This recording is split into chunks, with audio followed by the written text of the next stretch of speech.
Here we are, the dreaded third base position. Let's break it down. Welcome into Fantasy Baseball today. Frank Stampfl joined by Scott White and Chris Towers. Sneak peek, but we're actually recording this Super Bowl Sunday. If you're watching us live on YouTube, thank you. Subscribe to the channel if you haven't already. You're listening to this on Monday. We don't know what's happened yet in the Super Bowl. Regardless. What a game, though. Oh, God. Couldn't believe that catch. Really great stuff. Anywho, let's jump into third base. Let's start it off. If you don't know by now how Scott feels about third base, then you probably have not listened to a single off-season episode. Yeah, for those people just listen to the position previews. I mean, there you go. For those who are just catching up, Scott, let's let them know. How do you feel about third base this year? Third base, I'll put it this way. Get in early or don't get in at all. Because basically you've got some first and second rounders, a pretty good number of them. You got Jose Ramirez going in the first round for sure. In the second round, you're probably going to see Rafael Devers, Manny Machado, Austin Riley, Bobby Witt. And because things drop off so dramatically, I'm personally going to drag Nolan Arenado in late into round 2 as well. And then after that, you do have a few chances at something halfway decent. You got Alex Bregman, who's going to go a few rounds later, but we don't really think of him as so high end anymore, at least not in categories leagues and points leagues. He's still pretty good because of plate discipline. You got Gunnar Henderson in the running for top overall prospect. It's going to be his rookie year for the Orioles, and who knows? I mean, he could be great, he could not. That's the nature of rookies and prospects. And you got Max Muncy, who hit under 200 last year, but was dealing with an elbow injury, looked much better over the final 2 months. And so hopefully he can get back to being the Max Muncy we know. But that's it. You got those 3 chances, and you're probably going to have to reach for one of them if you don't want to if you don't want to be in a desperate spot at third base. And if it doesn't work out, I'm probably just picking through the scraps at the end, because I don't want, I don't want to pay for mediocrity just because it's at this position where there's nothing better left than mediocrity. So my goal at third base, my own personal goal at third base, is that's my second round pick. Unless I drafted Jose Ramirez in round 1, my third baseman is going to come in round 2 in almost every draft I do. We know that third base and second base are both very shallow positions. Just to put that in perspective, there are 8 third basemen currently going inside the top 100 picks of ADP. There are only 7 second basemen, but the drop off, again, as Scott referenced, at third base, there's a little bit more talent in like the middle rounds at second base. There's not really much at third base, as we'll talk about later on in this podcast. Chris, what is your strategy at third base this year? I agree with Scott. I would like to get one in the second round if possible. But when it comes to position scarcity, I just want to be careful that we're not leaving too much value on the board just to make sure we get one of these positions. You know what I'm saying? Yeah, I think of the 3 of us probably more likely to go with a late round third baseman. I do agree with Scott that it's either you get one in your first few picks or you wait, because I don't really love the idea of Max Muncy being my starting third baseman, or at least I don't see much difference between him and some other lower end guys. So if you get any of that top 6, if you want to throw Bregman and Gunnar Henderson in there, I think that's fine. I think you feel good about the position. Otherwise, I'm going to wait, and I'm going to take probably a boring veteran with some upside and then an exciting prospect. And that's the thing about third base is if you don't take one early, you could still get very good production from the position. It's just much, much less likely, because we do have, I think at least a trio of really interesting, exciting prospects who are likely to be, if not on the opening day roster, very, very close after that. And there's a couple lower end guys on the prospect ranks who I think are pretty interesting. And then what we're seeing here is a multi-year trend at third base where it's just been pretty bad for the last 3 years. I would say basically since 2020, I would say is when the drop off happened. And we haven't had the young guys step up yet, but this seems like a year where it definitely could happen. And I would rather pin my hopes on something like that than, reach too much. So I'm probably less likely to play the positional scarcity game and invest that second round pick, but I'm not totally opposed to it. They could. Those young guys you were talking about. They could. Brett Beatty, Josh it Young, and Jordan Walker primarily. Primarily, yeah. Although Spencer Steer. It didn't happen last year, and I know from experience that the leagues where I didn't invest in third base, I just didn't have a third baseman all year, and it was miserable. I do think there's also kind of in the fantasy analysis community, whatever you want to call it, there is a tendency toward gearing the analysis toward 15-team leagues. And so I think if you're gearing analysis toward 15 leagues, you can understate the importance of position scarcity, because when you have a league that deep, particularly a roto lineup, 15 teams, 14 hitter spots to fill, you're going to be weak somewhere. And who cares if it's third base versus something else, right? But if you're talking a 12-team context, and particularly a 12-team head-to-head context, where every lineup spot counts for more because there's fewer of them, that's where I think it's most critical to get a high-end option at third base and not just leave it to chance that you're going to find a breakthrough, a very low probability chance at that. And I think most people listening to this podcast probably play in a 10 or 12 team league. If you listened to our mailbag last week, a lot of the questions are, hey, 12 team league, keeper league, these are my, options kind of thing. So I think those are the people we're most likely talking to. Of course, we'll have a few deep leaguers listening as well, but just kind of further Scott's point. Let's jump into ADP. Fantasy Pros ADP now has 5 different sources, which is great for our purposes: CBS, ESPN, Fantrax, RT Sports, and the NFBC. So things are a little bit more updated now. And it'll help with someone like Bobby Witt, who before was a top 10 pick, and I think now his ADP is down at 21. Let's start off with just one name that stands above the rest. Jose Ramirez has an ADP of 3. He finished 5th overall in Roto last year, 3.8 fantasy points per game. That was tied for the second best hitter in points leagues last year. And much like Trey Turner, I mentioned this, Jose Ramirez has finished no lower than 6th overall in Roto each of the past 3 seasons. So a lot of consistency, a very safe floor there. The only thing that stands out to me, Scott, and slightly worries me is, and it doesn't really actually, the batted ball data took a step back last year, but it turns out that Jose Ramirez was playing through a torn ligament in his thumb for like the entire second half. He had surgery for that in the offseason. So does that worry you at all when you have to invest a top 3 or 5 pick in Jose Ramirez?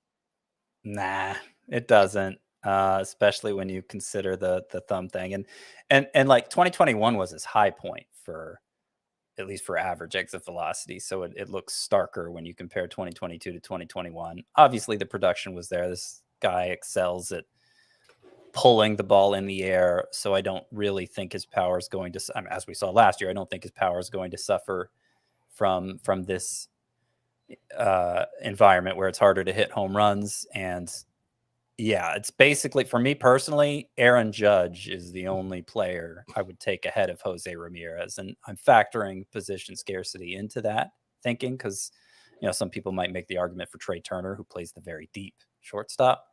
But for me, it's just Aaron Judge, who was a distant number 1 in all scoring formats last year, and also plays a weak position himself, outfield. And then Jose Ramirez at the top of the draft.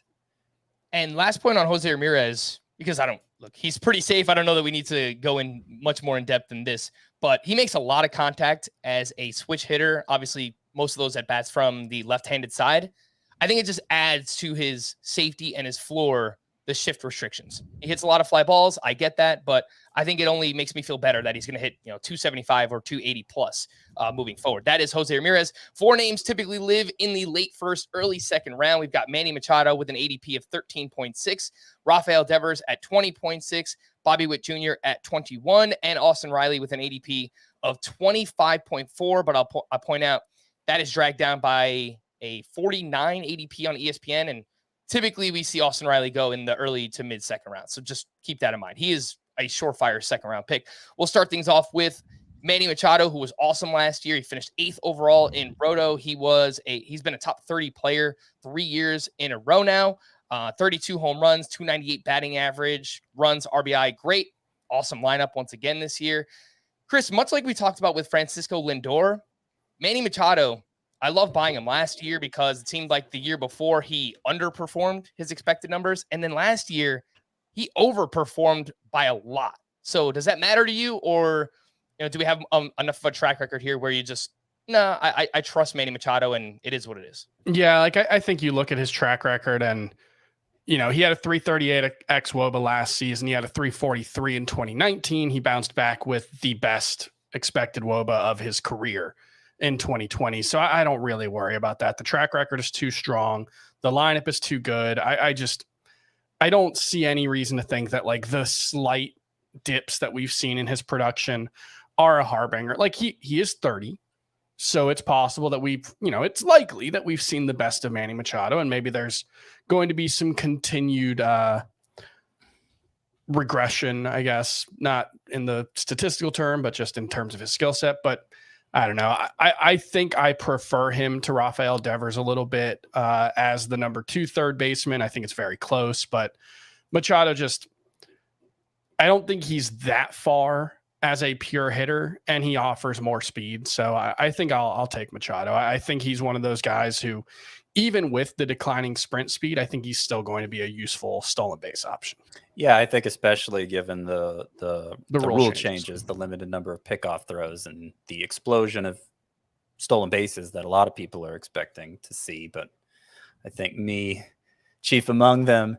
So Manny Machado's steals totals have been very inconsistent over the years. He was 9. He had 9 last year, 9 for 10. So a good rate. 12 the previous year, 6 in 2020, which was obviously the short season. 5, 14, 9, 0, 20. And we're back to and he's basically at that point. Like you look at the sprint speed and it's 28th percentile. And it's like, wow, that's really slow. He's not going to keep, but he hasn't been fast. Like, actually, I don't think that's correct. I think Manny Machado probably doesn't sprint very often. And I'm not saying, look, I'm not one of these like fuddy-duddy types who's like, you have to run out every ground ball. Like most of the time, it's fine if you don't run out a ground ball. I don't hold it against Manny Machado, but I think it's probably fair to say that he's a person who exerts himself. He picks his spots and probably makes him look worse in that regard than he actually is. Yeah. So I was, what I was getting at was even though he does, by the data, appear to be slow, he has shown plenty of willingness to run. And I think as everybody will be more encouraged to run this year, I think he'll be among them, and he'll be an even safer bet for steals than he's been in the past. One thing I noticed about his steals last year, too, they were distributed very unevenly. 7 steals in the first 39 games. He had just 2 from May 21st on. That's 111 games.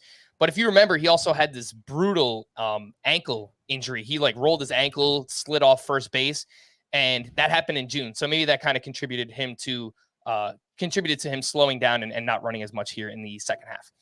Rafael Devers has an ADP of 20.6, and last year, quite consistent once again, 295 batting average, 27 home runs, 84 runs, 88 RBI. He had a brutal, I believe it was August last year, that basically dragged the overall numbers down. He hit 163 with a 515 OPS that month, but then bounced back with a huge September again. So, Scott, that it makes the numbers look worse than they are. And you look at the second half, I don't really think there's anything there. I think Devers is very consistent. The one drawback that I think you can look at is the Red Sox lineup is not nearly as good as it has been in years past. So I don't think that will affect the talent, what Devers puts out, but the counting stats, I think maybe could be in trouble there with him. Yeah, that was the biggest change for him between 2021 and 2022. He went from 113 RBI to 88. He went from 101 to 84. You see some potential in the Red Sox lineup. I don't think it's going to be a great lineup, but I could see it being middle of the pack. And as studly as Devers is, I'm not going to rule out him coming closer to the 2021 numbers than the 2022 numbers for runs and RBI. I personally have Rafael Devers as a round 1 pick, and I'm checking now on Fantasy Pros. You can look at where individual analysts rank him. I am the highest in the industry right now, at least among those who've had their rankings pulled by Fantasy Pros. I have Devers 11th. And part of it is because I think he's really good. I think he's going to be a stud in everything but stolen bases. But part of it is the position scarcity I was referring to. I don't want to go for like a Freddie Freeman at that point at a very deep position like first base, thinking, okay, I'll just get a third baseman on the bounce back. And then you got Devers and Machado going. And I don't know. I kind of feel like I was reaching a little for Austin Riley with what would be the 14th pick at that point. And certainly if you're talking about a 15-team league, there's a chance you can miss out on Riley as well and could really box yourself out at third base that way. So I'm not going to mess with it. I'm not going to play games. I'm just going to take Devers late in round 1. Chris said he preferred Machado a little to Devers, and I get that because of the stolen bases. But I think because stolen bases are going to be more prevalent this year, it's actually more important to fill batting average early. Machado should be pretty good for batting average, but he hasn't been as consistent a source of that as Devers. And so I prefer Devers for that reason as well. But you know what? For the same reasons I laid out for why I'd probably just take Devers late in round 1, I might take Machado late in round 1 I too. think you're splitting hairs on both of them. And I think Riley's right there. Like Riley has a sort of different profile, but his is a little more power forward. But I think all three of those guys are neck and neck. I will say that, and I know we're about to get into Riley soon here, but I will say that in points leagues, it's different because as it's hard to imagine Riley getting much better than he was last year. Last year, head-to-head points per game, Devers was 3.30. And as you pointed out, Frank, that was with kind of a bumpy finish. 3.30 for Devers, 3.49 for Machado, 3.16 for Riley. Mm-hmm. So it's harder to justify Riley. Yeah. He's even got more as a second rounder, I think, in this game. In a points league. Yeah. And as we'll talk about in a little bit, there's someone that goes in, maybe the 4th or 5th round of a points league in Alex Bregman, who is a standout in that format and actually averaged more fantasy points per game than Austin Riley last season. Let's talk about Riley before we get to Bobby Witt, because he's like the hot ticket item this offseason. Austin Riley, we talked about him a little bit, 273 batting average last year, 38 homers, 90 runs, 93 RBI. Chris, I remember you and I were skeptical last year. We were both dead wrong about Austin Riley. And he was awesome. Back-to-back seasons now with 33-plus homers, 90-plus runs, 90-plus RBI, the XBA, the X-Slug, right in line with what he did last year. So I think he has entrenched himself as an elite third baseman for fantasy and someone we could trust hitting in the middle of one of, if not the best lineup in baseball with the Atlanta Braves. Yeah, I fully was wrong on him. I was skeptical about the big step he took forward last season, but he backed it up for the most part. If anything, last year was a little closer to his true talent level because I think he overperformed a little bit with batting average in I guess that wasn't his rookie season, but his first full season. I dropped feel 30 points, 303 to 273. But the expected batting average, I think, was right in line both seasons. So I think that he's a useful batting average source. He certainly shouldn't hurt you, although I think there's certainly more volatility in his profile just because of how much he strikes out. It's actually not a particularly alarming strikeout rate given how much power he hits for, but it's still more than Machado, more than Devers, certainly. So it adds a little uncertainty, but what I think you get ahead of Devers and Machado is closer to elite power. Devers in a different park, I think 37 home runs he hit in 2021 would be a more predictable outcome year in and year out. But, you 33 in 2021 and then 38 last year. Oh, okay. He does hit more of his home runs on the road. And so I think he's held back by Fenway in that regard. It helps him in other ways. It's a great batting average park. I'm sorry. Were you talking about Devers? Devers. I'm correcting you. It was 27 and 38, I think. Something like that. Last year for Devers, it was 27. The year before that, it was 38. Yep. Yeah, I think somewhere in the middle of those two. Like I think 27 is probably on the lower end, but he is held back by his home park in a way that like Riley doesn't play in a great park, neither does Machado. But I think for the type of hitter they are, specifically Devers being a lefty, Fenway is a really, really hard place for left-handed hitters to hit for power. It's sort of like with Barry Bonds in the early years of Safeco with David Ortiz at Fenway, where it kind of those guys being so good kind of hit it. But Devers does play in a very hard park to hit homers as a left-handed hitter. He hits 330 at home or something like that, so you don't really care. But I think that does give Riley a clear edge on those two guys. Yeah, I would probably home runs. Yeah, I would probably expect around 30 home runs for Devers. I think you're right. I mean, the power numbers in terms of how hard Austin Riley hits the ball, his average exit velocity 92.5 miles per hour, 15.7% barrel rate, best among third basemen, and 10th best among qualified hitters. So when you look at the underlying power metrics, Austin Riley is basically as good as they come. Bobby Witt Jr., let's talk about it. He has third base and shortstop eligibility. The ADP now down to 21 when we factor in those 5 different sources. We know for most of the offseason, we've really only been working with like NFBC ADP. And in those leagues, he's typically a top 10 pick. And I would say that we probably don't agree with that. But the ADP now is down to 21. And Bobby Witt Jr. finished as the 36th overall player last year as a rookie. Very impressive season, no doubt about it. 20 home runs, 30 steals at 22 years old. Scott, the problem is from an actual hitter perspective, a 722 OPS that was tied for 88th out of 130 qualified hitters. So there is power, there is speed, but Bobby Witt Jr. doesn't walk all that much. And as a result, it holds back the OBP and the OPS. Where are you at, Scott? Yeah. What do you think about this new ADP? Would you actually draft him in like the late second round? This ADP is reasonable. If I talk about drafting Nolan Arenado late in the second round, then I have to talk about drafting Bobby Witt there as well. Witt has the added eligibility of shortstop. Not that you're likely to play him there, given how much weaker third base is, but there's a chance. Yeah, Bobby Witt had an impressive rookie season in terms of home run and stolen base total, 20 and 30, which are the main 2 numbers we tend to look at in fantasy. But nothing else was very good. Even the run and RBI totals, if we're talking a first round context, they're fine. Combined 162 of them. Yeah. Hit 254. That's 722 OPS. Gosh, I can't remember a time a first round pick had an OPS that low, if there ever has been a time. So second round, it's still pretty low. 294 on base percentage, same thing. Like those are just bad numbers, just straight up bad. There aren't many categories leagues that factor in on base percentage or OPS directly. And points leagues, it matters more. I would say he's not in the second round discussion, Bobby Witt, in a points format. But if we're just talking a standard 5x5 scoring league, particularly if you're counting on him improving a little in year 2, maybe he can get that batting average up closer to 270 than the 254 he hit. He should be fine here. He should be fine. But yeah, just not like it's not reasonable to take him in round 1. I think that's just kind of a carryover effect from people, how much we've had to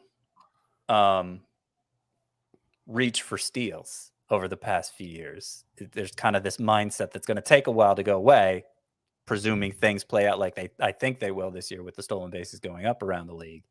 That, okay, we got to get all the base stealers until the base stealers are gone. Well, Bobby Witt had 30 of them last year. So I think part of it's also like, it's easy to overstate that because he wasn't a great major league hitter, he was still a very, very good fantasy option. It's I think easy to overstate the gap there because he was the number 36 player in Roto leagues last season. So, that's not worth a first round pick. It's a reach at even a 21 ADP, although that is basically where I have him ranked. But that is to say that for what is probably a fairly high variance and volatile skill set, because he actually doesn't strike out very much because he actually makes contact at a pretty good rate relative to how much he swings and how much he chases. His plate discipline is bad, but he doesn't strike out a lot, I guess is the way to say it. So he doesn't walk much. But it is to say that there's a relatively high floor here for what is a risky pick. It's not Adalberto Mondesi. Yeah. Right. even without the injury concerns, there were a lot more performance questions for Adalberto Mondesi. That being said, the comps that I've made is 2021 Luis Robert was basically a first round pick coming off a season where he had like a 950 OPS. 2020 Bo Bichette, 2022 Luis Robert. 2021 Bo Bichette was basically a first round pick coming off like an 880 OPS. And 2020 Fernando Tatis was a first round pick coming off like a 960 OPS. And so these are the examples of the guys who probably were being drafted a little higher than they had earned so far over the previous 3 seasons, at least among the first 2 rounds. But they were a lot better than Bobby Witt also. And so that's where, like, when you start talking about Bobby Witt, even as a second round pick, it's definitely pushing him higher than he's earned. But late second, I think, makes a lot more sense. I think he's fine with a 21 ADP. I've got him at 19th overall. So right in that range makes perfect sense. It's just when we were talking about him as a first rounder and like a mid first rounder where I couldn't get on board. Yeah. If I had my druthers, I'd just rank Bobby Witt as a third rounder. You can have your druthers, Scott. But they're yours. Because of that, like the only justification for taking him in round 2, I think, is position scarcity. And since I'm big into position scarcity, I can get behind taking Bobby Witt in round 2 for that reason. For people who don't care that much about position scarcity, I don't even see him as a round 2 pick. I think it's not just position scarcity, it's also the scarcity of steals at that position, which is a slightly different thing. I think we're understating just a little bit what his upside can be. I mean, 20 home runs. Sure. We've been focusing on the downside. In his age 22 season, like, it would not surprise me one bit if he goes 25-40 this year. He was one of the fastest players in baseball, 100th percentile sprint speed, and his max EV was 92nd percentile. So I agree. I would take those other third basemen, I think, ahead of him. I think he's really close between Witt and Austin Riley. But I also don't want to discount the fact that but usually, but you get what I'm saying. Like, it would take a big step forward for him to live up to that ADP, and you normally don't want to make those kinds of you normally don't want to project ahead so much with a pick this early. He's being drafted very close to his ceiling. Yeah, that's probably true. I had something else I wanted to say, but I forgot it. He played 124 games in the minors as a 21-year-old at AA and AAA. After missing the entire 2020 season, everybody missed the 2020 season. He hit 33 and 29. So, and hit 290 with, not alarming strikeout rates. He's definitely one of those guys who's more an interesting collection of skills than an actual, like, fully formed baseball player. Right. And he might have number 1 overall player upside eventually. And there might end up not being that much of a gap between him and like Julio Rodriguez, who were 1 and 2 in prospect rankings pretty much last year. But he's further away from that, or at least he was last season.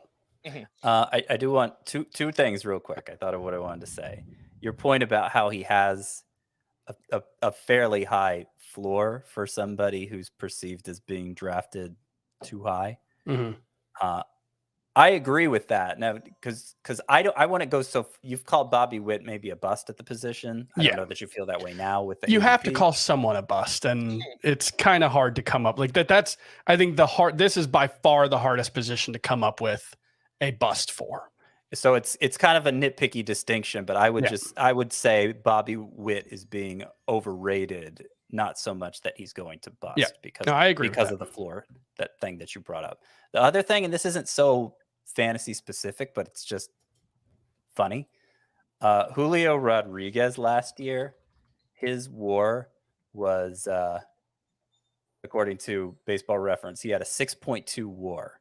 Do you know what Bobby Witt's WAR was? He's terrible defensively. 0.8. He wasn't even worth a full win for the Royals being on their roster all season.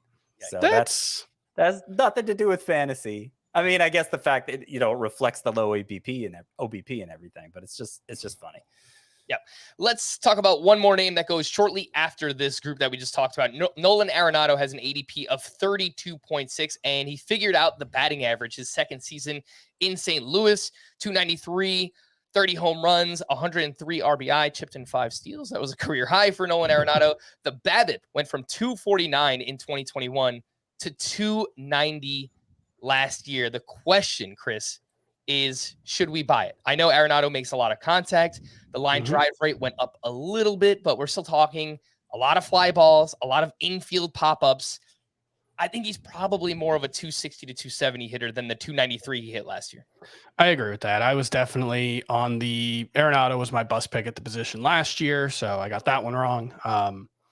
But like, I still think there's a fairly thin margin for error with his skill set. You know, he's basically perfectly tuned his swing to generate a good amount of power out of a swing that, generally speaking, doesn't result in a lot of hard hit balls. So, you know, he hits a lot of fly balls. He hits them on in the air to the pull side, and that helps him hit a lot of home runs. I still think if like he has one of those seasons where he hits 25 homers instead of 30, I think everything could kind of fall apart fairly quickly on him. You know, I could see it like a 240 average, 25 homers, 80 RBI in a worst case scenario, but like he also routinely outperforms his expected stats. He's one of those players that very clearly has maximized his skill set in a way that is sustainable. So I think there's still some risk here, especially with batting average, but it's hard to argue too much. He's a very, very good 3 category guy.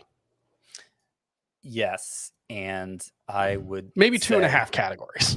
Yeah, only what's the half category? Batting average? Yeah, I think he's probably more passable to good in batting average, whereas RBI and home runs, I think he's going to be consistently up, like clearly above average. Well, you're saying he scored only 73 runs last year, Arenado did, Frank, and that's true. He reached base at a 358 clip. Like the 73 runs could go up. 73 is probably low, but I think like 90 is probably unlikely.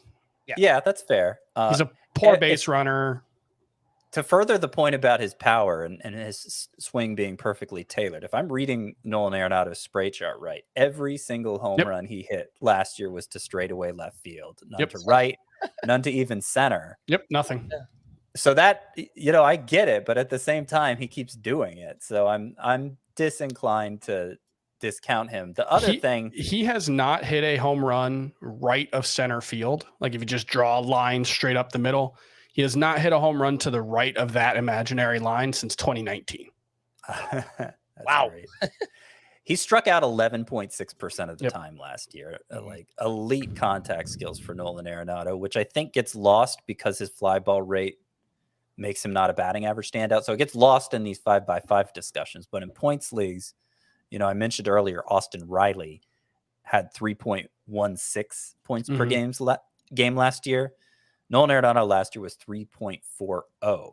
Nolan Arenado actually had more points per game than Rafael Devers last year, which is not an argument for taking Arenado over Devers in points leagues, but I think there is an argument for taking him over Riley in points leagues. I don't think I'd do that either, but there's an argument. Arenado, he's like if Jose Ramirez wore like 40-pound ankle weights. Like he's just like the swing is very, like obviously right-handed versus switch hitter, but like the swing is so perfectly tuned to maximizing what he gets out of it. It's just that, you know, Jose Ramirez is very fast and Nolan Arenado is one of the slowest players in baseball. Yeah, I think that's fair. Let's drop down about 25 picks to another man who is on an island in the 5th round. It is Alex Bregman with an ADP of 57.6. Last year, he hit 259 with 23 home runs. The counting stats were great, as they always are, in the Houston Astros lineup. 93 runs scored, 93 RBI, one of 6 qualified hitters with more walks than strikeouts. Again, makes him a fantastic target in head-to-head points leagues or in any type of OBP categories league. I think he's still fine in your standard 5x5 roto. But Scott, you want to talk about the strikeout rate for Arenado? It was great for Alex Bregman as well, 11.7%. And he's a lot like Nolan Arenado. He hits a lot of fly balls to the pull side, lackluster StatCast numbers, but he makes the most of his skill set. And there was a big second half, so I'm wondering if maybe that's something that he can build off this year. Maybe get up over 25 home runs with, you know, 260, 270 batting average as well. And if Alex Bregman does that, I don't know that there's a huge difference between him and Arenado, who's going 2 rounds earlier. I think Bregman's peak at this stage, and I know he's been a 40 homer guy in the past, 2019, when everybody said at career high in home runs. I think Bregman's realistic peak for home runs at this stage of his career is 25. He got to 23 last year. 25 is probably as good as he's going to be able to do. He's a more extreme version of Arenado, I would say. I think because not just his strikeouts, strikeout rate was good, as you pointed out, Frank. He has a great walk rate too. More walks than strikeouts last year, actually, 87 versus 77. So I think in a points league context, you could say Bregman and Nolan Arenado, it might be a close call who finishes higher between them. But in categories leagues, I think Arenado is a pretty good bet to hit 5 to 10 more home runs than Bregman. And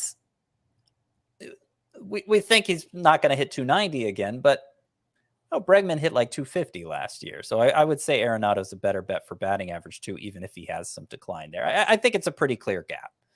And I think Bregman, I'd have trouble drafting him before like round 6 in a 5x5 league. And there's a good chance somebody's going to reach for him higher than that because of position scarcity. So I don't feel comfortable going the route of passing up an early third baseman and just saying, okay, I can grab Bregman here, because there's only one of Bregman, and any other drafter there who decides I got to fill third base now is likely to go for him. Here's my favorite Alex good injury history. He has a pretty bad injury history too. He managed to stay healthy last year, but there is a little more risk there with the health. Here's my favorite Alex Bregman stat. You ready for it? Yeah, let's go. His expected home runs at Minute Maid Park. Is it still Minute Maid Park? Am I aging myself there? The Houston Astros baseball stadium. I think so. His expected home runs there, 33. His expected home runs at Camden, Orioles Park at Camden Yards, or whatever they call it there. Opposite end of the spectrum, yeah. 9. So that tells you what kind of hitter Alex Bregman is. He's hitting everything to left field, barely left center, and it's a great park. I think as long as he plays there, it's going to continue to look very good for him. Everyone talks about Yankee Stadium, but no one brings up the Crawford boxes in Houston, huh? It's pretty short. Lots of people bring up the Crawford boxes. Yeah, all right. I just want to make sure that we get that on the record. I do like Alex Bregman. I think he's fine. But like Scott mentioned, if your plan is to get him, all you need is one person in your league that likes you more than Bregman, and then you miss out on him. And then we see another big drop here in ADP. Some might call Alex Bregman the cliff. I think it's probably after this next player we're about to talk about. Could I just get one little thing in about Bregman in case to like really drive home the point? Let's do it. Bregman is the single third baseman whose value changes the most in points leagues versus 5x5 leagues. And it's much higher in points leagues. You could draft him in round 4 in points leagues. I think that's totally justifiable. Witt on the other end. Bobby Witt probably loses the most value in points leagues relative to rotisserie or category leagues. All right. Sorry. I'll stop interrupting. Let's drop down 30 picks and we get to Gunnar Henderson, who's arguably the top prospect in baseball with Corbin Carroll. Very young, doesn't turn 22 years old until June of this year. Does Gunnar Henderson, small sample size last year with the Orioles, only 34 games, but he hit 259 with 4 homers, 1 steal, walks a lot, 12% walk rate. Struck out quite a bit, 26%. So you hope he can improve on that a little bit and improve on the ground balls, because we saw a 60% ground ball rate, but it wasn't as bad in AAA or even in AA. Chris, the more I look into Gunnar Henderson, the more I like him. He hits the ball extremely hard. He's really fast, 91st percentile sprint speed.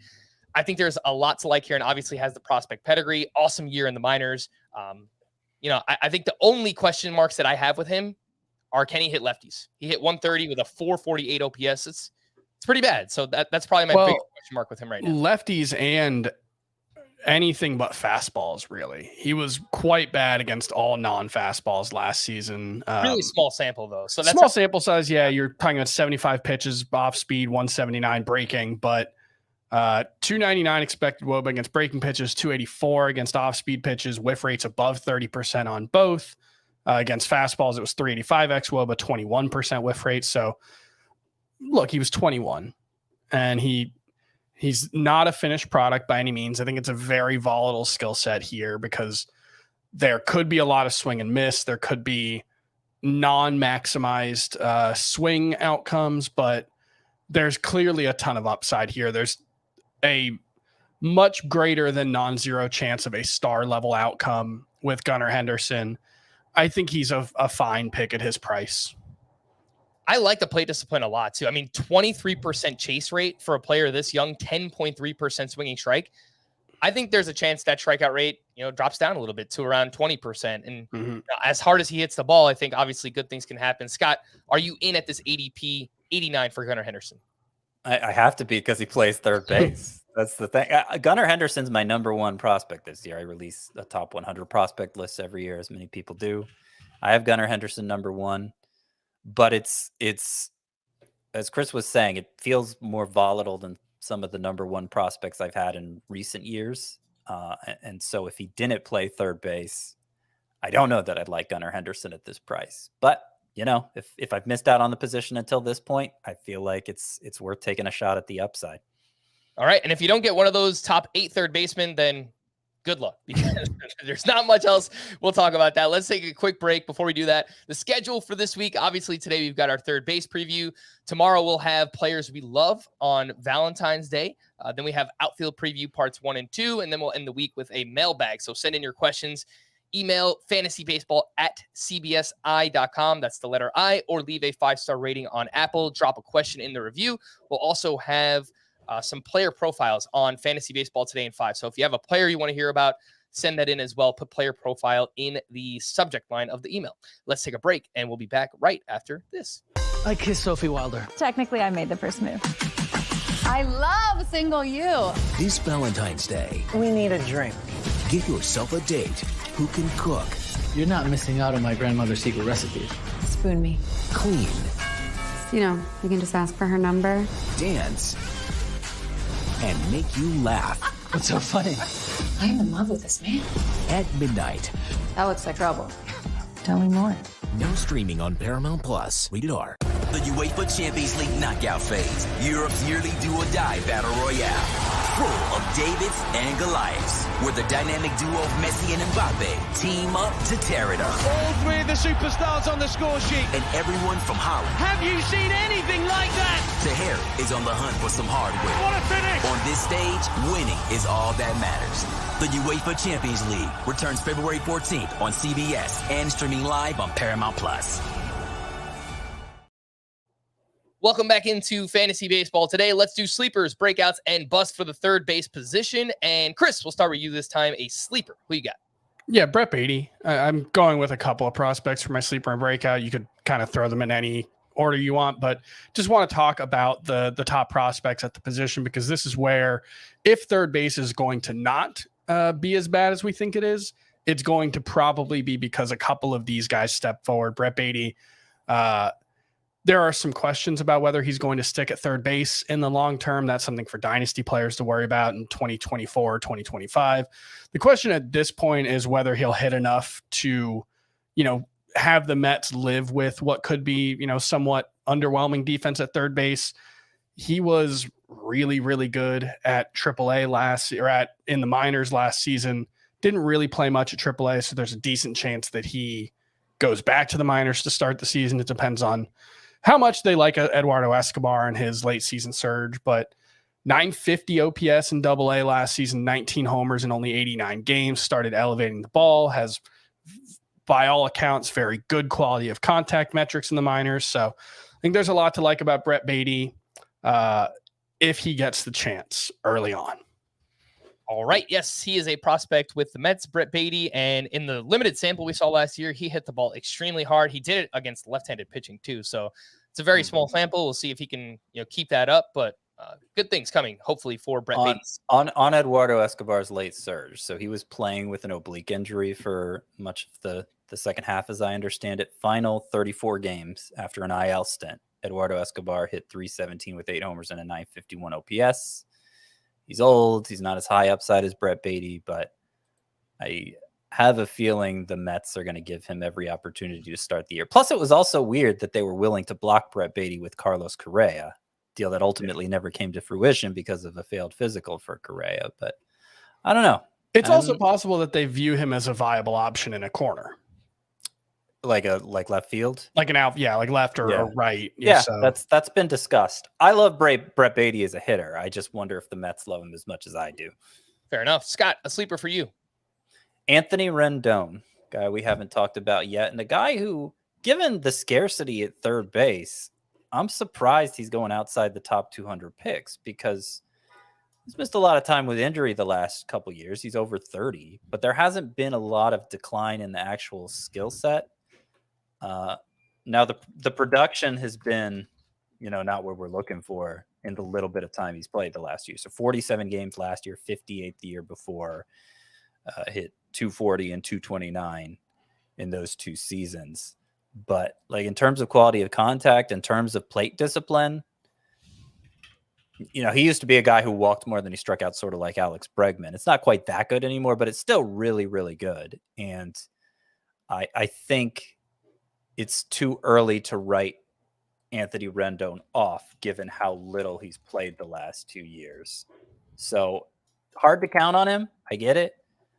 But for the price, like that seems like a better gamble to me, given Rendon's track record than, ADP wise, Alec Boehm is going ahead of him. Brian Hayes, like that feels like assured mediocrity by comparison. Anthony Rendon, the ADP is 216.4. Can he stay on the field? That's the biggest question mark. He has played a total of 105 games out of a possible 324 over the past 2 seasons. For what it's worth, John Heyman reported in early February that Rendon is feeling fantastic physically and projected to back cleanup behind, Taylor Ward, Trout, and Ohtani. It's a good spot to be in, the top half of a really good lineup, but can he stay on the field? That's the biggest question. I think there are questions about whether he can perform at this point. I wonder. He's 33, I think. 30 turns 33 this year. Yeah. So and the production hasn't been there the last 2 seasons as well. He's been hurt and dealing with very serious injuries, but it's fair to wonder if the high level outcome is still possible. I agree. He's a viable sleeper for sure, but yeah, I really hope we see it. He was one of my favorite players before all this stuff happened. And it's really sad that the highlight of his last 2 seasons is that left-handed home run he hit. And that's just kind of it. That's like the only good thing that happened. Yeah. It was an amazing thing though. It was really cool. Batting left-handed against a position player and he hit it out. It was awesome for Anthony Rendon. Going a little bit after him is someone I have as a sleeper. And Chris, I agree wholeheartedly with what you said earlier on in the podcast. If you miss out on that top 8, I'm probably just waiting. And then I'm grabbing a veteran and a young guy, and hopefully one of those 2 work out. One of the veterans I like to draft is Justin Turner, who signed with the Boston Red Sox this offseason. And overall, the numbers last year, not great. Obviously, he's getting up there in age. He's pushing 40 years old. Final 42 games, he was really good. 318 batting average, 5 homers, 14 doubles, and 887 OPS. And the plate discipline is still really good. We're not talking 6 years in a row with a walk rate over 9%. And a strikeout rate under 17% for Justin Turner. So if you miss out on everything else, maybe you take a Rendon or a Turner and you back it up with Brett Beatty or one of these breakouts that we're about to talk about. And Chris, you can kind of start us off with a young, upsidey breakout at third base. Yes, young. Josh Young, Texas Rangers third base prospect. Still a prospect, I believe. He had a cup of coffee last season that went very poorly. 38% strikeout rate. 204 average, didn't really have good quality of contact metrics. Not a lot to write home about there, although it's worth remembering he had only played 31 minor league games last year before getting called up because he was coming back from surgery to repair a torn labrum in his left shoulder. I think that's as good an excuse as any, especially when he's only played 101 games between AA and AAA as it is. So we're not talking a guy who has had a robust a lot of opportunities, I guess, to develop. So even though he will be 25 this season, he's not quite as experienced as his age may make you think. That being said, he's 25. So this is kind of I don't want to say a put up or shut up season, but like if he doesn't hit the ground running, my interest level is going to fall pretty precipitously, but I'm willing to give him the benefit of the doubt for last season. The minor league number's good. The scouting report's still very good, especially in terms of like the raw power. So I do think that there is a chance Josh Young is someone we're talking about who hits, 270, 25 plus homers in what could be a decent lineup this year. I At think least the the most top half of that lineup. Go I ahead. think the most encouraging thing is, so he struck out 38% of the time in his call up, which is awful. Of course, it's untenable. But like making contact was something he always did really well in the minors. In fact, that was there before the power showed up for Josh Young, which is spelled Jung, by the way. Yes, like the German philosopher. Yeah. Okay. So so I'll go ahead and pivot into my breakout here, because it was between Josh Young and the guy I ultimately chose, which is Jordan Walker, yet to debut prospect for the Cardinals, a few years younger than Young. Supposed to be in the mix for an outfield job for the Cardinals this spring. They're giving him a long look. Now I'm a little skeptical it's going to work out, because they're overloaded in the outfield as it is. Few of those players are as talented as Jordan Walker, but they're talented enough to deserve a longer look from the Cardinals. So I think Jordan Walker will really have to knock their socks off to win the opening day center field job. But it could happen. And if it does happen, I think Jordan Walker is the closest thing in the player pool to this year's Julio Rodriguez. And like Rodriguez at this time of the year ago, he's not getting a lot of action in drafts. I know I keep talking about him as an outfielder in center field.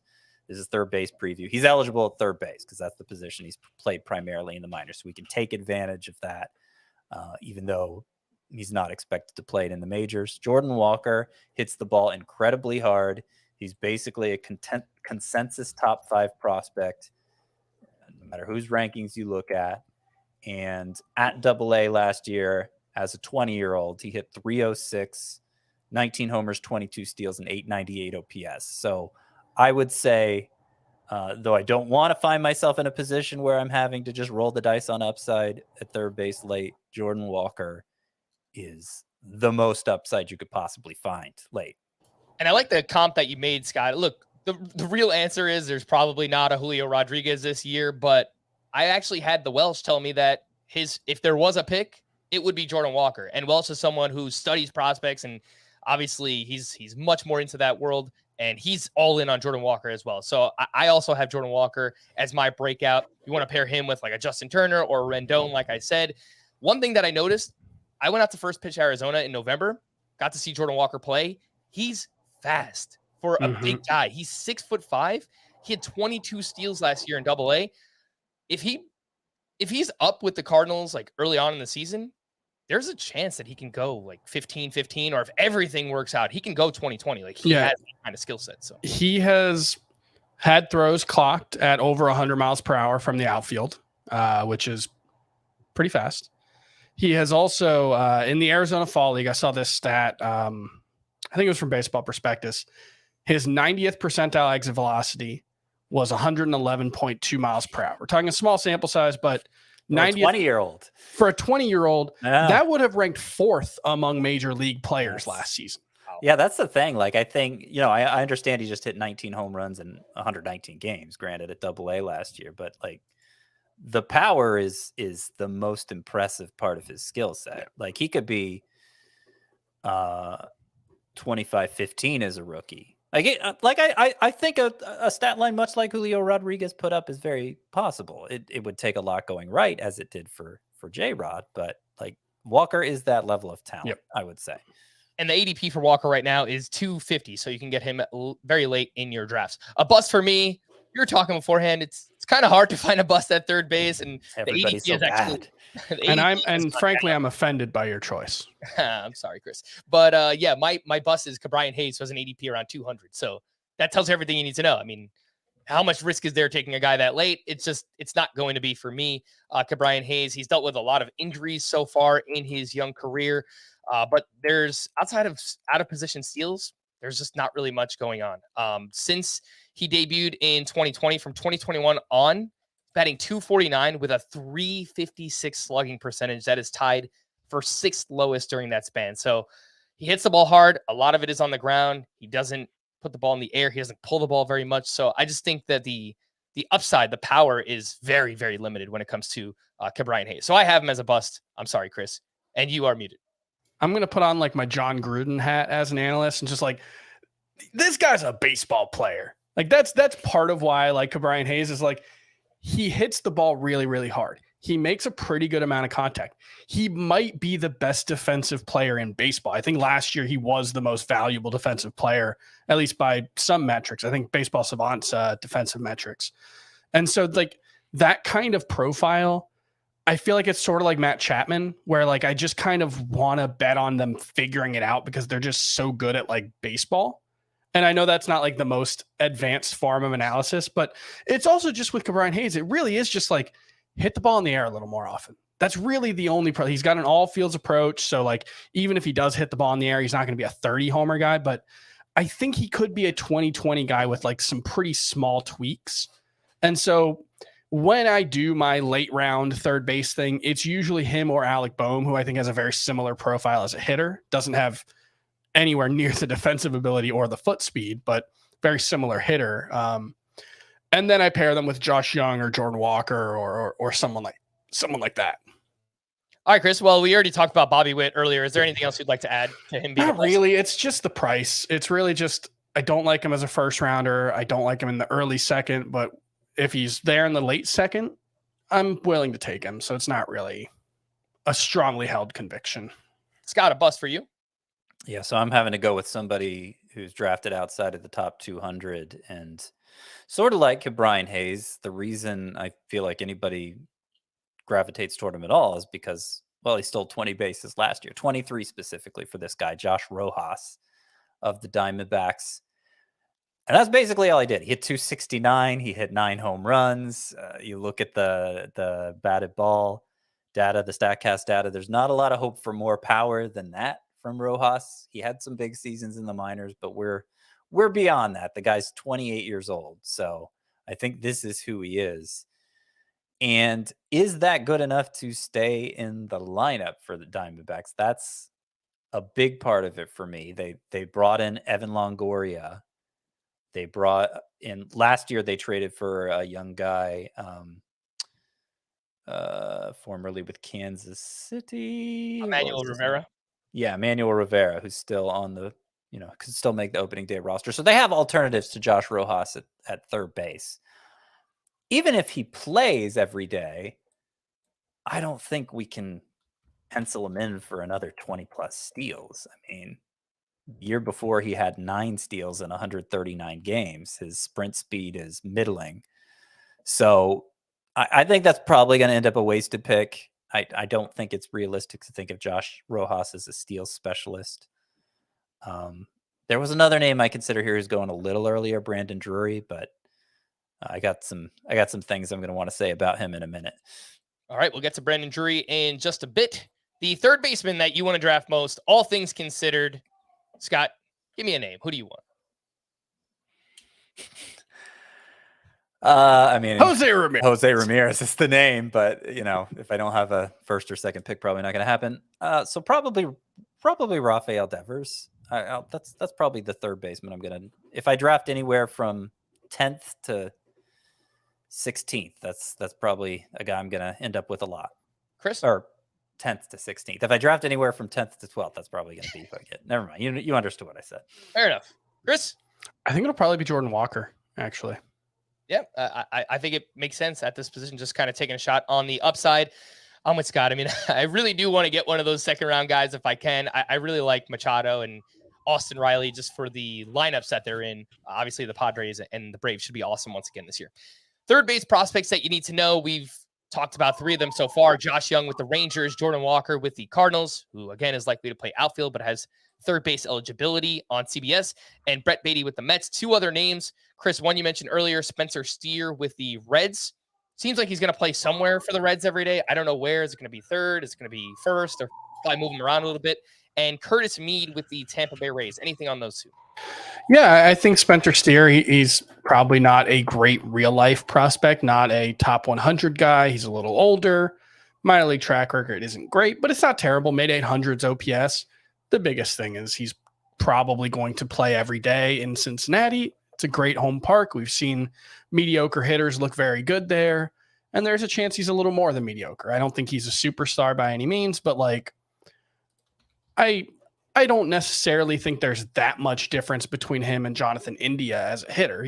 Steer's not going to steal as many bases, but he could have a similar kind of outcome.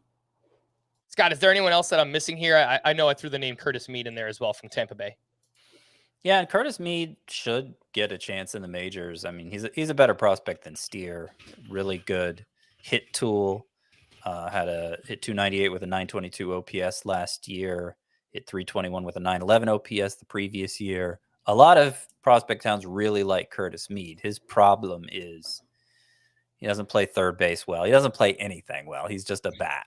And that's a tough fit in any lineup, but I think especially the Rays lineup. They just don't have a lot of patience for that sort of thing. So I wonder if he's going to get enough playing time to live up to his potential. But if he does, the bat is very impressive. All right, let's get into the rest of ADP. 3 sluggers going between picks 125 and 165. Max Muncy, who we spoke about on the second base preview. Matt Chapman at 149.6 and Eugenio Suarez at 163.6. Chris, I know we referenced the Spider-Man meme a lot, but man, Matt Chapman and Suarez, they are about as similar as you can get. It's low batting average. It's a good amount of power. I actually prefer Chapman a little bit because the strikeout rate is better and he actually hits the ball a little bit harder than Suarez. Plus, it's a contract year, so if you subscribe to that kind of theory. But realistically, I don't really love either. What do you think, Chris? Chapman and Suarez? Chapman's so frustrating because I think before his hip injury, he's someone who I would have been really, really excited about getting out of Oakland. But I think that hip injury really sent his career on a different path. You see it in the defensive metrics. He hasn't been as good there. He hasn't been as good of a hitter. I might prefer Suarez just because I think he's a better source of power, but he's probably a little more all or nothing as a hitter. Although, Chapman doesn't strike out as much, but he hits so many infield fly balls that it kind of works out to be the same. Chapman, what I wrote in the third base preview article on the site is Chapman provides the answer to the question, what if Nolan Arenado just struck out a whole lot more? And that's kind of what the profile is. He hits the ball in the air to the pull side a ton. He actually hits the ball harder than Arenado, but because there are inconsistencies in his swing and because he strikes out so much, I don't think he's ever going to live up to what we thought he could be back in Oakland.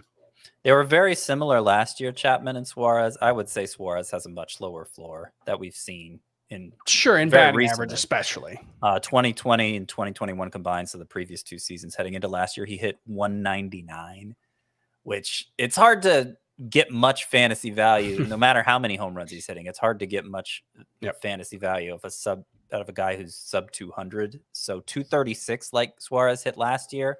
Kind of surprised me, frankly, going from Cincinnati to Seattle that he had that kind of bounce back season. But 236 might be the high point for him. I don't know that it gets much better for Eugenio Suarez, especially since the strikeout rate keeps rising and rising.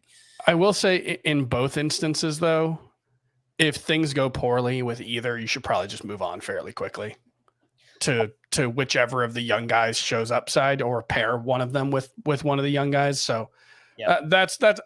Yeah, Suarez's downside is probably worse. That shouldn't impact your team because you should know going in that either one of these guys you shouldn't be tethered to. And with Suarez, last thing I'll point out with him, he did get better in the second half too. His slug jumped 50 points. His fly ball rate went from 42% in the first half to 50% in the second half.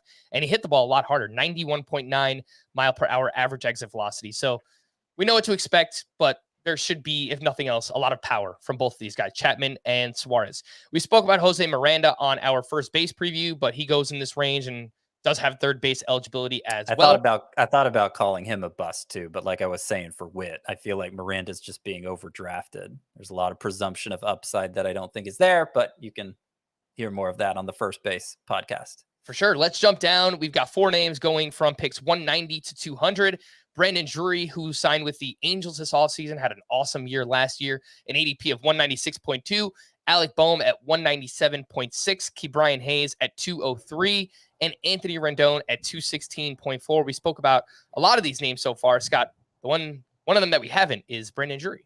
Yeah, so I'm thinking Brandon Drury is going to be a bust this year from the perspective of well, he can't possibly live up to last year's numbers. His home away splits last year. So I'll pull them up in just a second, but like basically he was a monster at Cincinnati and a dud everywhere else. It was like a difference between a 925 OPS and a 775 OPS. And, you know, after going San Diego, you basically saw it play out. So yeah, that seems like somebody who's not going to be able to repeat the overall season line, but like that's not a secret to anybody. He's barely being drafted inside the top 200. And so considering he's a guy with eligibility at not only at third base, but also second base, first base, if for some reason you might need to use him there, a pretty handy player if he's even 2/3 of what he was last year. He's with the Angels now, signed with the Angels this offseason. It's not Cincinnati, but it's much closer to Cincinnati, that hitting environment, than it is to San Diego. San Diego and Cincinnati basically on opposite ends of the spectrum. The past 3 years, I think the Angels have had the fourth best park for hitters. And it's not really known as a hitter's park. That's been a recent change. So he might do fine there. Like he might be a 260 hitting 25 homer guy there, and a lineup with a lot of potential star power too, between Ohtani and Trout and Rendon if he bounces back. And like, it could be a pretty good situation for Drury. So I think even though the knee-jerk reaction is to say bust, and you know maybe he has a bad April and we're all moving on from him, that seems highly plausible. But at the same time, there may be something halfway useful given the price. Yeah, Drury was the 60th overall player in Roto last year. The ADP, as I mentioned, 196. So not being drafted anywhere close to the player that he was last season. Chris, you mentioned the name Alec Boehm a little bit earlier, and I actually was going to write him up as a sleeper. And then the more I looked into him, the more I didn't like Alec Boehm. He was fine last year. He bounced back. He hit 280, 13 home runs. The counting stats were pretty good, playing every day for the Phillies. He lowered the strikeout rate. But Chris, I have questions. Can he maintain that strikeout rate? Because it improved drastically. Can he maintain those big gains? And he hit the ball on, someone's calling me and it's coming through my phone, coming through my computer. Sorry about that. And he lowered the ground ball rate, which was huge for him. But again, he did all of that just to hit 13 home runs. I don't know what the upside is basically for Alec Boehm. Yeah, I think it would be unrealistic to expect even more than 20 home runs. But like if he did hit 20 home runs, he would probably have a pretty good season, because I do think he's a good bet for batting average. He had a 290 XBA last season. That was the top 2% in the league. He makes a decent amount of contact, and I think he can probably sustain a lot of the strikeout rate gains that he made, if not all of them. He basically just swung at everything last season, which, you know, when you make a decent amount of contact and you hit the ball hard, that's not a bad idea. Just, you know, it's probably hard to drive the ball when you're not being particularly selective, especially when you don't have a swing geared towards hitting fly balls anyway. So I do think like the best case scenario is probably good average, useful run production, but not much power. But I think he could still be better than he was last season. It's not necessarily the most likely outcome. But I could see him being useful. I don't mind grabbing Alec Boehm with my third to last pick if I'm punting third base. Big splits too, big left-right splits. Yes. He hit 352 with a 935 OPS against lefties, 253 with a 629 OPS against right-handed pitching. You know, most of the pitchers in baseball are righties, so he needs to improve, and that's pretty consistent with his career as well. That is Alec Boehm. 4 more names going from picks 220 to 250. Josh Rojas, who we spoke about. Josh Young, who we spoke about. Justin Turner, who we spoke about. Oh, 2 names we haven't talked about. Ryan McMahon at 246.2 and Yandy Diaz with an ADP of 247.2. Scott, both of these guys are pretty boring, but if you play in a deeper league and you just kind of need okay stats and a safe floor, I think that's where McMahon and Diaz could be useful. But anything kind of shallower, I don't know how much value they're going to have. Yeah, I think they're both kind of underrated if we're talking a deeper league context. Ryan McMahon seems like a very safe bet for 20 to 25 home runs. He's done that it would be 4 straight years if 2020 season wasn't what it was. So that's pretty useful at this point. And Yandy Diaz, if we're talking specifically a points league, because his plate discipline is so good. He averaged 2.81 points per game last season. Let's see, where's a good comp? He just doesn't play every day. He's not like he's not a part-time player, but he's somewhere between a part-time and a full-time player. I think it's more last year though. Eugenio Suarez averaged 2.63 versus Yandy Diaz's 2.81. So we're not talking about a high-end player, but if you're comparing him to a consensus top 12 guy in Suarez, he might have a role in deeper points leagues. The OBP is fantastic for Diaz too. I mean, that kind of lends itself to the points league discussion, but more walks and strikeouts, a 401 on base percentage for Yandy Diaz last year. I spoke about Justin Turner earlier. It's a lot like Yandy Diaz, really good in points leagues too. So if you play in a deeper league or you just kind of miss out, you could take Turner and one of those young guys. Turner, 2.85 fantasy points per game last year, even better than Yandy Diaz was. 3 names going from picks 250 to 265. So pretty close range here. Jordan Walker, who we spoke about, John Birdie, ADP of 258.8, and Luis Arias, ADP of 262.3. Chris, last year, John Birdie from our Miami Marlins led baseball with 41 steals. The question now with Luis Arias, how much is he going to play? I think legitimate question marks there for John Birdie. And Luis Arias, I had him as a breakout last year. It didn't work out. Vindication! He did not take that step as I thought he was going to. He's still solid, but I don't know that there's much upside with Luis Arias either. Yeah, I mean, you can make excuses if you want. He was hurt in spring training. He was much better in the second half, so maybe that played a part. But yeah, he probably doesn't have a ton of upside. Birdie, the Marlins have like 11 second basemen in their lineup. He's one of them. I don't know if he's going to play every day. So, it's kind of a tough spot for him, but he will be useful in stolen bases. That's probably it. And there will probably be a month stretch where he plays every day and is a must-start player in Roto. Yeah, it's just not necessarily someone you need to draft in a 12-team league. Right. You'd never, that will happen at some point. Attrition will open up a spot for Birdie, but are you going to be able to hold on to him in your league till that point? Probably not. Yeah.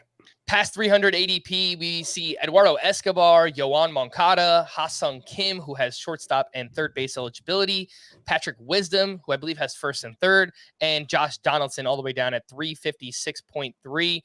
I actually kind of like Kim if you play in a deeper league just for that positional eligibility. I think he's going to play second base this season for the Padres too, so he'll gain that. He'll have second, third, and short, hitting in what should be one of the best lineups in baseball. Scott, any names stand out to you here? Escobar, Moncada, Ha-Sung Kim, Patrick Wisdom, and Josh Donaldson.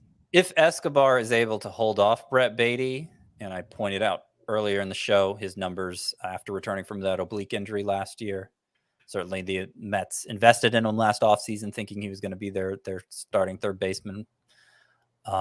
If he's able to do that, then I think he's useful in the same way like Ryan McMahon is. Probably going to be a middling batting average, but with 20 to 25 homers and a good lineup, better lineup than McMahon, frankly. And it's probably a nice value for deeper leagues here outside the top 300. I've heard some people bring up the name Josh Donaldson, and he was very bad last year. His quality of contact went down by a lot last year as well. And I think that there's a chance, if he's not hitting, they have DJ LeMahieu, Anthony Volpe could get called up. Maybe they use him at third base. There's other names there. So I'm pretty pessimistic when it comes to a Josh Donaldson bounce back this year. Post 400, the deepest of leagues. We see JD Davis still hits the ball really hard. Might have an opportunity to play with the San Francisco Giants. Spencer Steer, Brian Anderson signed on with the Brewers, and David Villar, another name with the Giants where they don't have a lot of talent. He hits the ball hard, but he strikes out a lot as well. Chris, anything with these four? Davis, Steer, Brian Anderson, David Villar. I think Brian Anderson could be useful in a Ryan McMahon way if he's playing every day for the Brewers. I just don't know and don't think he's going to. So, if that opportunity does arise, he could be a useful, more corner infielder than starting third baseman. But I could see, in a full season, 20 homers, 80-ish RBI and runs. I think he's okay. All right. Can I comment on Patrick Wisdom real quick from the previous group? Because this seems like a guy who's not getting nearly enough credit. 25 home runs last year for the Cubs, 28 the year before, and a low number of at-bats. Strikes out too much, not going to hit for average, but like Patrick Wisdom's final line might not end up looking that different from Matt Chapman's or Eugenio Suarez's. Probably a little more of a question of playing time. I know Roster Resource currently has Christopher Morel penciled in as the starting third baseman. I don't think that's based on any reporting or anything. I think that's just a hunch from who runs that website. Like Wisdom's been good enough that I suspect he'll be the Cubs' primary third baseman again this year, and is a good, cheap source of power in leagues that are deep. All right, there you go. Third base, hit it early or hit it late. That's basically the way to summarize it. For Scott and Chris, I am Frank. Thank you all for listening and watching Fantasy Baseball today. We'll be back again tomorrow. Bye-bye.